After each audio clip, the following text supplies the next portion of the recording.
So I wish I would have started recording a little earlier to show you all the steps that we've gone through to get to the point we are now, but I use YouTube a lot to learn how to do things and to watch other people's experiences. So I'm going to hopefully contribute back, follow along, hope you enjoy. This is going to be several months worth of work, so tag along, like and subscribe, share with your friends. Hopefully we can all learn something. Maybe you guys can give me some pointers along the way, and this is going to be a good little project to follow. This is the project we started about 3 years ago. We built a 2-car garage, 30 by 36, with an apartment upstairs. We lived in a Breckenridge tiny home over here, hooked up to our septic for a few months while we waited for things like sheetrock and stuff to be done. And we finally have a chance this year to continue construction on the house. So I had purchased an excavator on an island out in the ocean, actually, up in Tennant's Harbor, Maine.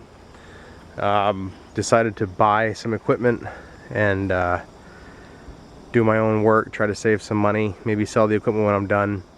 It's a Komatsu 100, about 23,000 pound machine, and it's done all the work here. We put about $5,000 into the track system on it, new rollers, new chains, so that we could do our own excavation, our own earthwork. My neighbor across the street did his earthwork. He hired it out. It was over $100,000. So between being mildly mechanically inclined and trying to save some money, we bought a machine.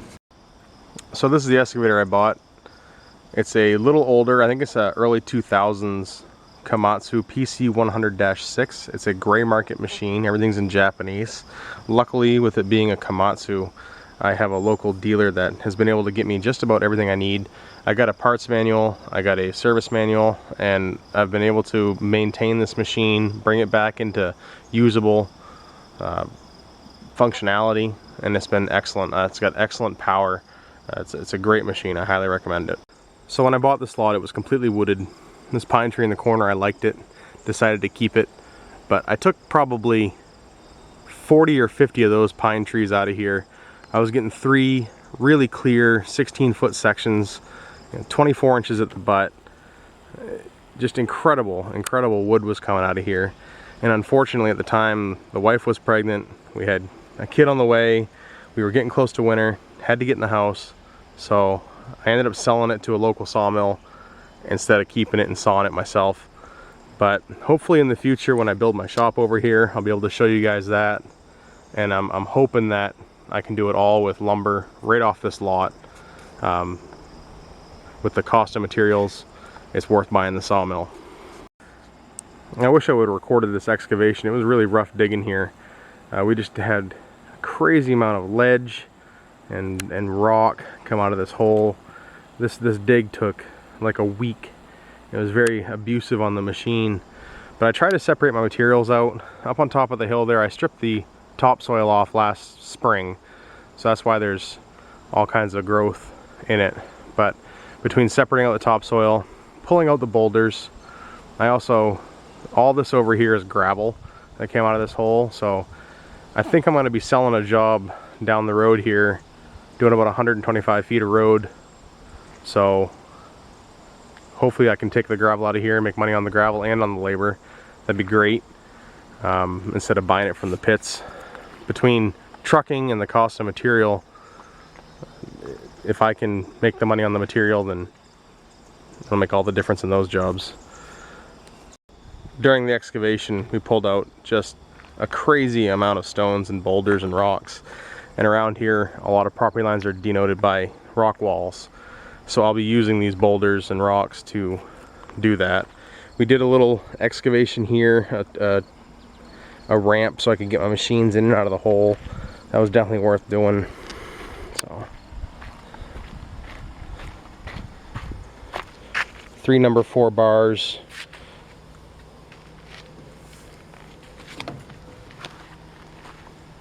Had to do a little bit of over digging just because of all the boulders and rocks here, so did some backfilling with some crushed stone just easy to work with and meets compaction really quickly. We had to, my septic line front was coming out of this little hole here and was run down this wall and diagonally across this whole opening. And you can see the pipe sticking out up here. So what we had to do there was disconnect our septic system, and we're currently on a holding tank. So we have to be very mindful of our water usage. So my new footers are going to be a few inches wider than my existing footers. So we're going to go ahead and pour concrete down the side here. I drilled in and drove in a rebar into my footer to tie into.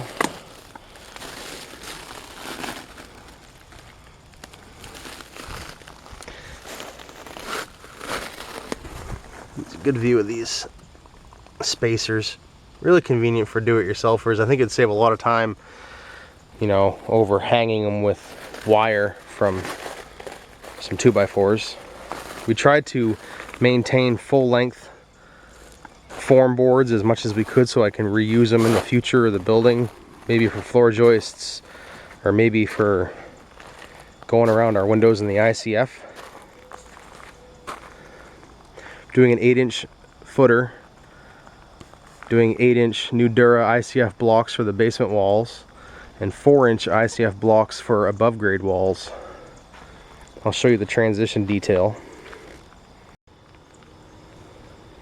Gonna have a walkout basement with an overhead door. Going to have a chimney and a wood stove in the basement, as well as a fireplace on the main floor. So I'm in Maine. Frost depth is 48 inches. So the bottom of that footer is about 54 inches from the bottom of the concrete slab. So I should be plenty good there. I'm just going to do a regular concrete wall in there and line it with some foam that I purchased a little while back. So that'll be our frost footing for our overhead door.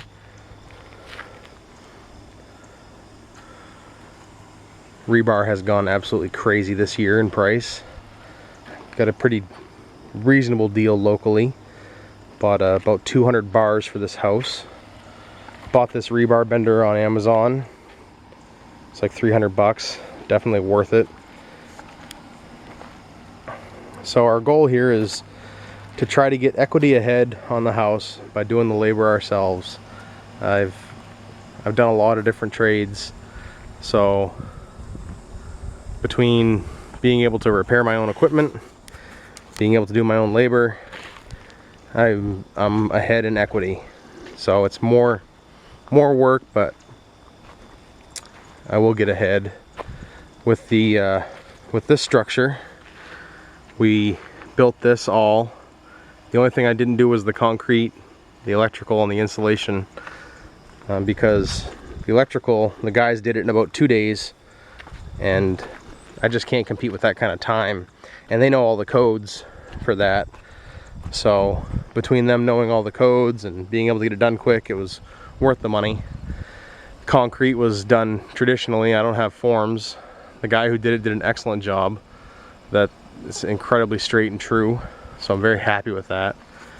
So we'll see how this ICF goes. I'm excited to have a Nudura ICF house. I think it's going to be nice and quiet and warm and easy to heat. Not to mention, just incredibly strong.